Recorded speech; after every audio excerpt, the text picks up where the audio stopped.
Hello, I'm Dan Bagley. So how have you been feeling lately with the financial situation the United States and the world's in? I'm here with Shireen Chada of the Brahma Kumaris, and we're going to be discussing this evening something that a lot of folks have been wondering about, and that is, how do we get through the insecurities of the financial crisis in a way that we feel good about ourselves and actually do better in the marketplace? So that said, I think the Chinese were the ones that had the saying, "May you live in interesting times." These are interesting times.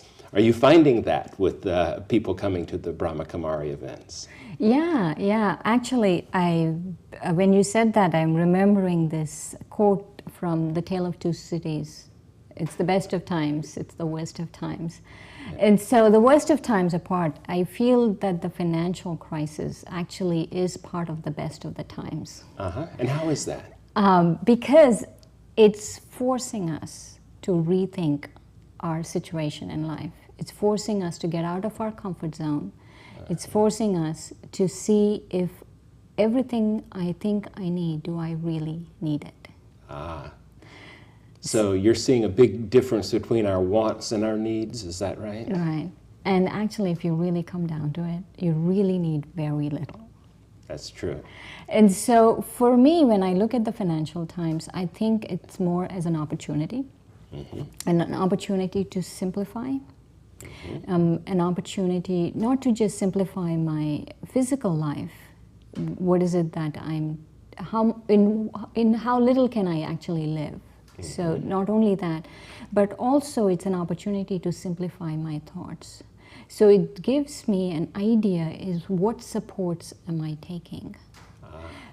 Especially in the world, where is my support coming from? Is it coming from my identity as I have this much money? Is it coming from my identity as I have this job? Is it coming from my identity as I have this big house and I have these cars? Is it coming from these things? Because what history has told us is that definitely situations will come, times will change. They are ups and downs in lives. And so that's what is showing right now. So I feel in a way, a little arrogant thinking that it's not going to happen to us. So it's going to happen to everyone. It's happened in the past. It's going to happen to us. Progress is not going to change anything around what is going to happen to me as a person living in these times compared to me if I were living, let's say, 500 years ago. So these things happen all the time. They are ups and downs. But what it shows is that how much am I taking support from these? And also for me, it's very interesting is that physically, whatever you see will always change. And so it's almost like a blessing that this is happening because it's kind of like a bell telling you this is going to change. If you're going to take your support from the fact that you have this much money or you have this job, then beware, this is how you're going to feel. But I'm giving you this bell, time is benevolent and its blessing is, and also the play, the cosmic play is so benevolent, is saying, I'm giving you this bell to rethink your priorities. A wake-up call bell. Yeah, to rethink your priorities, to make sure that to see where are your supports coming from. And I hear you say that when you're supporting yourself with things on the externals, you're in a little bit more danger than when you're safe, coming from inner strength, inner power. Right. Today, actually, someone was asking me this question, that some person comes to them for mentoring and he's very worried about losing his job. And so she was asking, what should I say? I said, can I say everything will be okay? He hasn't lost his job yet. I said, if you say everything will be okay, you will get another job, you haven't lost your job yet, there's a possibility of you lying, because all of us are in a position where we are going to lose things. Something, yes. If it gets worse, because it doesn't seem like it's getting better. So if it gets worse. So we have to be very realistic. This is happening, yes, but not to prop myself up and see how much more I can go or whose throat I can cut or what can I do. But actually, let me go within and see what changes I have to make to be centered. So you're telling me then that the spiritual path is not denying what's happening. To the contrary, it's acknowledging what's happening and then saying, what can I gain from it internally in myself. Right. And so whatever is happening externally, if I let it, is actually a blessing, because it's letting me get in touch with my internal state of mind. You know, am I taking supports? Right. So if I don't use it as a blessing, then it'll destroy me. But if I use it as a blessing, then it won't. Yeah. Actually, I have a coaching client that got fired from his job. Let's see, it's been a month ago, I believe. And he was devastated. He did not see it coming. And then he turned around, and the first thing I did was say, okay, let's accept it as it is. And now, where do we go from here? And let's talk about who you can talk to, share with, get it. And let's think, where would you go if it would be ideal? I'll shorten this somewhat. Within 3 weeks, he was in a much better job. Now, that isn't just because he did that, but what I was proud of him about is he did not panic and fall apart. He held the belief that he was good enough to make it no matter what. Right. And that internal faith means when he went to look for his new job, right, he wasn't coming in like he was devastated. He was coming in like he was curious and eager of what was next. Right. I feel that there might be a possibility that because of the times we're in, and especially after the Haiti tragedy, it's not just about Haiti. It can happen anywhere. Like Katrina hit, I feel that's the way things are going. Things are happening very rapidly, and things are happening in a way that it's very close to home. It's not that we are insulated anymore with these things. If it's happening that close, it could happen in Florida. Something could happen in Florida any minute. Or it could happen anywhere, any minute. So it could happen to one of my loved ones. But what I have to really connect with is, like this person, is what is my state going to be if I lose this job? What is my state going to be if I don't have any money? What is my state going to be if the whole market crashes? Right. And so, how little can I live on? How much can I, how happy can I be? And where is my identity coming from? That's a really important question I have to ask myself. So in a way, because some people may hear this as saying, well, I don't want to give up all of my things, but I'm hearing it slightly differently. I'm hearing it almost like, what are my addictions? What are those things that I have to get regularly? Do I have to have the country club? Well, many people say I never needed that. Do I have to have the Starbucks every day? Maybe. Do I have to be able to go out to restaurants? Where does the real happiness come from? So your answer would be? My answer would be, actually, whatever I identify with, especially if I identify with an inner self, who I actually am, and not just the outer covering, the outer shell of what is going on, but the inner world. And so in the Brahma Kumaris, we have a very interesting way we look at the spirit or the soul. We say that I am the soul, and this is my body. Like it's a possession of mine rather than I am the body and I have a spirit. Exactly. So the body is more an external thing, and I am more that. That being is more the internal thing. And so what I've noticed is, and actually positive psychology research on happiness validates this, is if you have too many choices, you're not happy. If you, and also positive psychology research has validated this, is that every one of us has a resilience. Absolutely. We have the ability to synthesize happiness.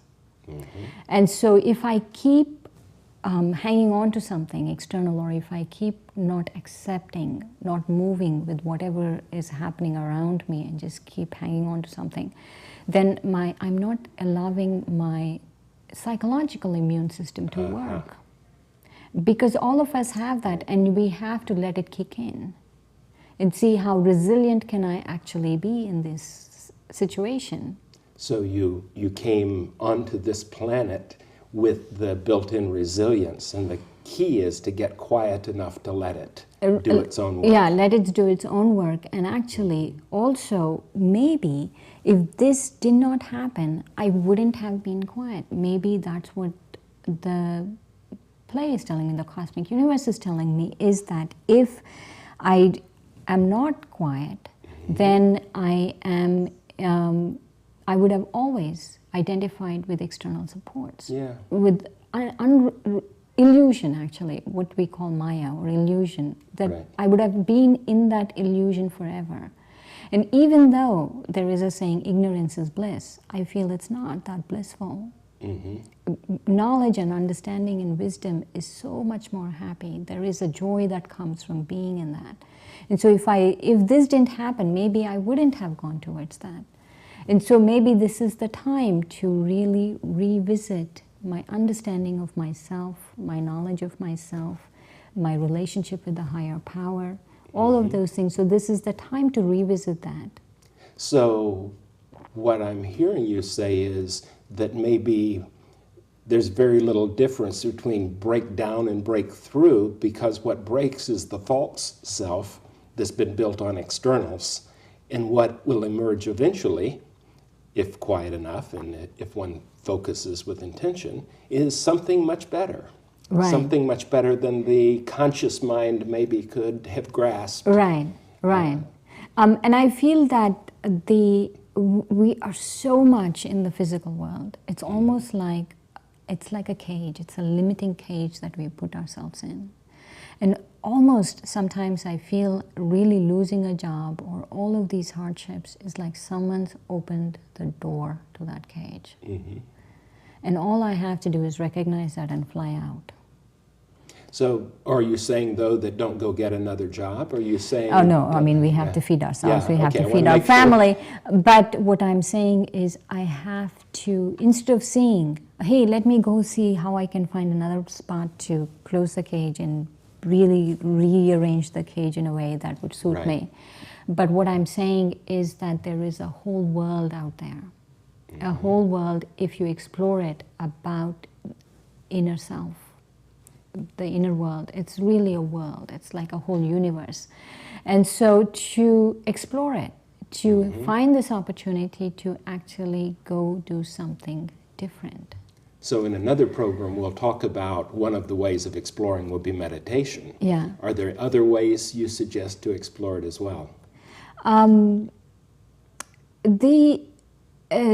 We can actually talk about it in the meditation thing, but exploration is not just about, when we talk about meditation, we're not just talking about a visualization, or we're not just talking about having a mantra or something like that.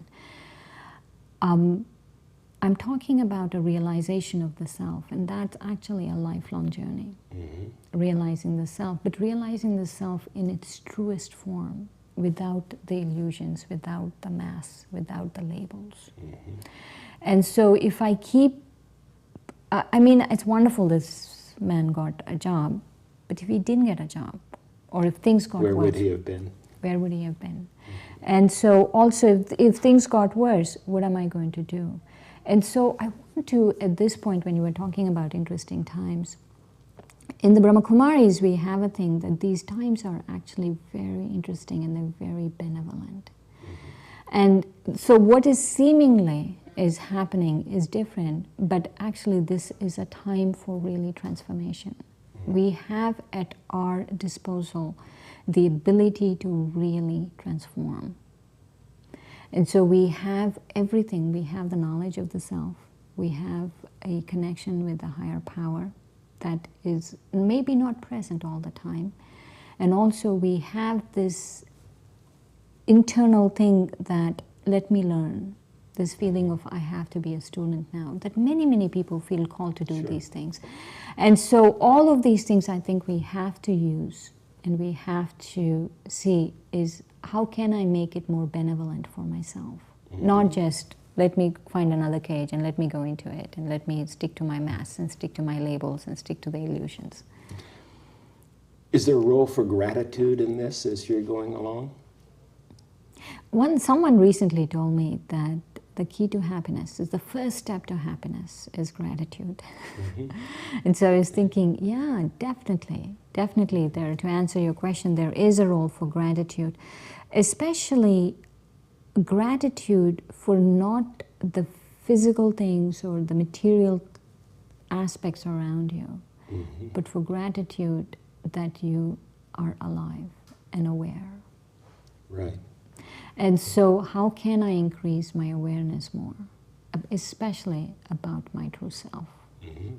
And also, how can I capitalize on the fact that I'm alive now, I am here, and what is it that I can do to myself, what is it I can do to society to progress from here? Right. So this lifelong journey, does it help to have community supporting it? Can one do it by himself?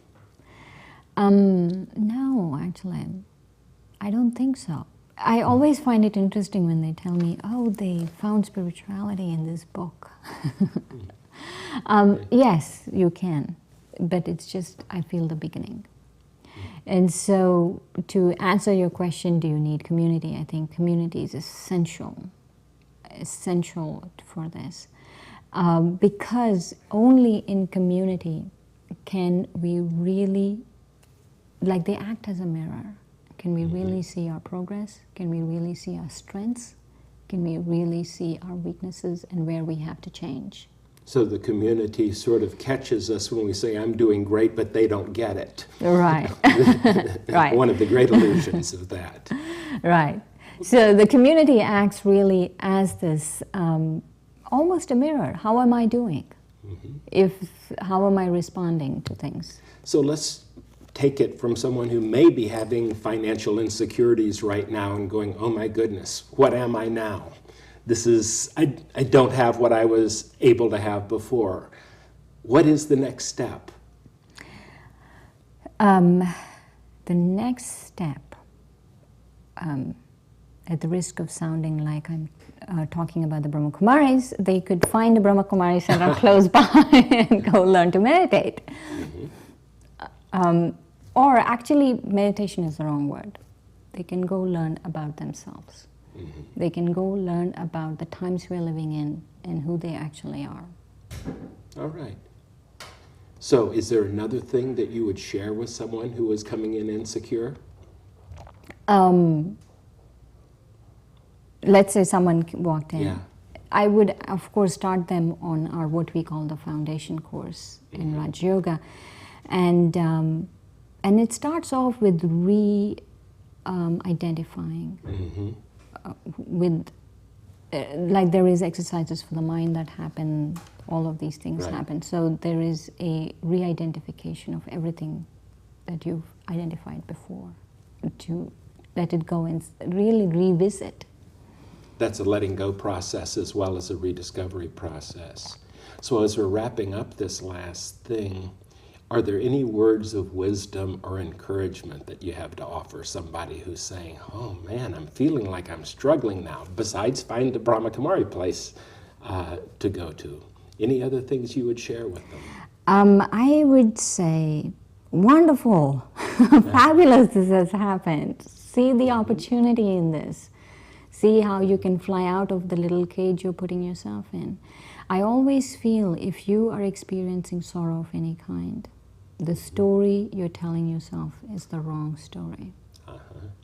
So to really get the right story, the true story, the real story, then get out of the illusion you are in. So in using the metaphor of the wings, it's like that old poster from many decades ago, the butterfly trying to come out of the chrysalis, and it says, you can fly, but that cocoon's got to go. Maybe it's the old world we need to let go of right now. Right. Well, good. Thank you so much, Shireen. We hope you got something from this segment as well.